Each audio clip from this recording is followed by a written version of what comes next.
garden. But that changed. So now we're going back to what we might call real agriculture, true agriculture. So we have three panelists with us today who are going to help us understand the future of agriculture, where we will go now. Because our population continues to grow, more and more people continue to move to cities.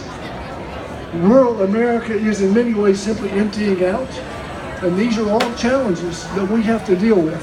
So to help us today, Lori Dela Cruz from Mountain View College, their sustainability coordinator. Alec Overbank, who does vertical farming, who does a wonderful job. And also Isha Dayton from New Harvest. So I'm going to let each of them tell you a little bit about themselves, and we're going to jump into some questions, and we're going to take some questions for you in a little bit. So let's look at the future of agriculture. Lori, please. Good afternoon. I'm Lori De La Cruz. I am the Sustainability Coordinator at Mountain View College, and we are taking a different approach to teach sustainability to our students by doing it through food. So we opened a community garden in August of 2014, and the students, watching the students' expressions when they see where food comes from and what it looks like, I was just appalled that kids did not know what a beet was, or they didn't know where artichokes came from. So seeing the expressions on their faces, seeing the stuff being grown organically outside in our garden was a really wonderful experience. Well, then we ramped it up a little bit, and in March of 2015, we opened our aquaponics lab. So we have 3 closed-loop aquaponics systems in our greenhouse where we are growing food using rocks, water, and fish poop. And it has been a thrilling experience. We teach workshops, the faculty bring students in, they plant, they harvest, and they get to go through the entire process. And it grows so fast, and it tastes so wonderful, and it's really a fantastic experience. Thank you, Lori. Alec, please. Hi, my name is Alaric Overby. I moved out here about a year and a half ago from California. And one of the first things that I noticed out here was this quote-unquote food desert that people started talking about last year. I try not to use the term food desert because you have to look at the people who actually live in these areas. They don't consider where they live at to be a food desert. That's their home.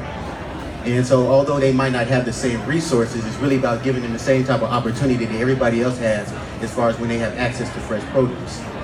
So what I did is that I started up a vertical farming company, and where I combine technology with agriculture. And so it gives you the ability to basically produce food at a higher rate, produce it beyond organically, and do it both indoors and outdoors. And so what I've been able to do is actually bring farming indoors into the classrooms and start to put these towers that we have inside the classroom, so now it's a lot more engaging for the kids. You start to utilize these and start a rooftop situation where you want to utilize unused real estate on top of apartment buildings or on top of hotels, where you have people in there who always eat. And so the thing is that as we start to move into more urban industries and urban agriculture, as far as where we're living at and the things that we're doing and how we're getting our food, is how do you make those things readily accessible to the people who want to have access to that. And by doing that is that you start to use all of these different systems, from aeroponics to hydroponics and traditional ground growing, and start to do it in a more controlled agriculture type environment.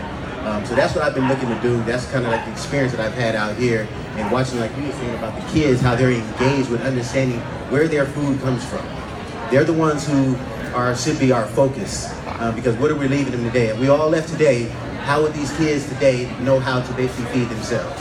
So that's the big question. I think that's the question I think the future of agriculture is going to be able to answer. Hi everybody, my name is Isha and I'm the CEO of New Harvest, which is a 501c3 charity which is looking at the future of animal agriculture. So I grew up in Alberta, Canada, which is kind of like the Texas of Canada. The 2 biggest industries are oil and gas and livestock farming. And as an environmentalist, I always thought that the oil and gas industry was the biggest contributor to climate change and environmental destruction. But it turns out that livestock production at the level that we're doing it today is actually a much bigger contributor to greenhouse gas emissions and environmental degradation in general through water pollution, etc. So my background is in cell and molecular biology and biotechnology, and my work is focused on producing animal products much more directly rather than producing them through animals. So an example of some of the projects that we're advancing are ways to produce, for example, milk through a yeast fermentation process that makes it look a lot more like brewing beer instead of milking cows. Another project we have is producing egg whites through a fermentation process, or through producing meat through cell culture.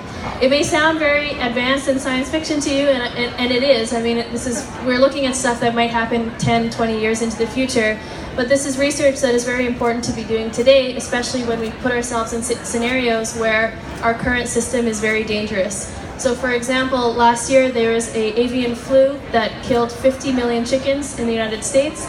We need to be looking at this kind of research as a risk mitigation way to feed our planet in the future. Thank you.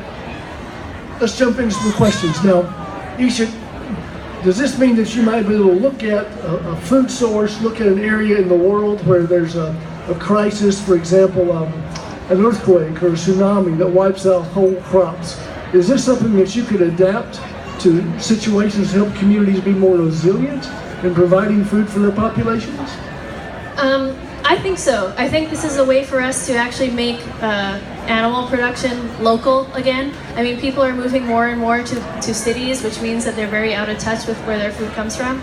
I'm not really talking about displacing small farms. There's nothing to argue with that.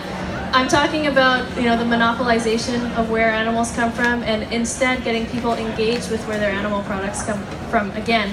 And because this is like a contained process and it looks a lot like brewing, there's no reason why it can't happen in urban centers or places where there are no access to food. Thank you.